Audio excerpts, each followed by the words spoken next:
dan selalu pengen nenen, nggak mau makan nenen, nggak mau makan nenen. Itu bikin kami para dokter jadi sebel. Bu, berhentiin aja asinya. Tuh kan akhirnya jadi jahat kan. Asinya tidak boleh berhenti sampai usia 2 tahun atau lebih, betul nggak? Baca Al-Baqarah 233. Kenapa saya yang hafal ya? Susuilah anakmu sampai insya Allah usia 2 tahun. Betul apa enggak? Jangan asinya dihentikan, tetapi diberi disiplin. Nah, sebab di atas 1 tahun asi cuma butuh 30%. Jadi bukan kalau anaknya menolak makan pagi, nenen, menolak makan siang, nenen, anaknya nggak tumbuh, Bu. Betul ya? Yang perlu diberikan adalah feeding rules. Feeding rules perlu diberikan adalah responsive feeding. Artinya apa? Kita berespon terhadap sinyal lapar dan kenyangnya anak. Nah, ini yang lebih penting lagi. Nomor 5, ini biang keladi stunting. Begitu anaknya mulai agak besar setelah makan. Apa? Itu tadi. Pertama, anaknya sebetulnya anemia, TBC, diare, batuk pilek. Saya beritahu sama Anda, sakit adalah sabotase tumbuh kembang. Dan ketika sakit, anak berhenti tumbuh, Bapak Ibu. Ketika sakit, anaknya berhenti tumbuh. Jadi kalau ada orang tanya, Bu dokter, kenapa berat badan anak saya seret ya? Saya cuma tanya, anaknya sering sakit. Iya, tapi makannya lahap. Lahap, tapi kalau anaknya sakit, itu makanan cuma buat apa? Buat melawan penyakitnya dan buat memulih. Nggak bisa dipakai buat tumbuh. Jadi syarat adalah anak tidak boleh sakit. Tutup semua pintu stunting. Nomor 1, imunisasi harus lengkap.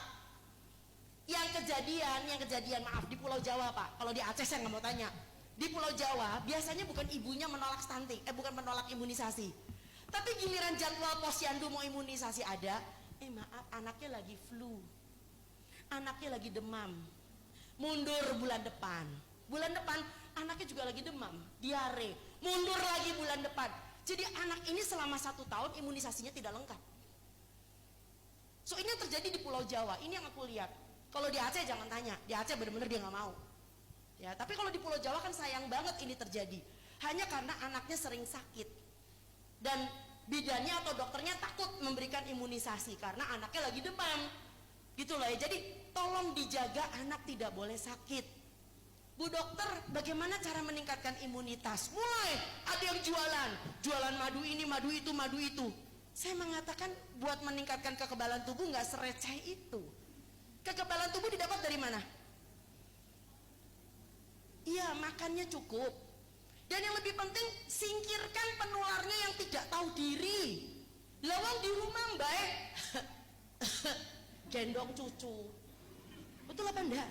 Kalau dilarang ngamuk, lah putu-putuku dewe kok, aku isane orang iso gendong. Iya, mbah pakai masker. Mbah pakai masker. Nah itu loh yang terjadi, betul apa enggak?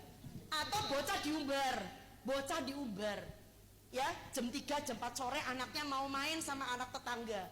Padahal Anda juga tahu itu anak tetangga lagi hidung 11, tahu hidung 11? Meler. Terus ngomongnya apa? Tapi kalau ndak dikasih main nanti aku dijulitin sama mamae. Tonggoku soalnya bilang, "Iki kenapa sih kau sombong sekali?" Tidak. Yang kamu jagain anakmu apa yang kamu jaga image-mu. Nah, ini penting. So, barangkali sudah waktunya Anda mengajarkan ibu-ibu menjadi tiger mom.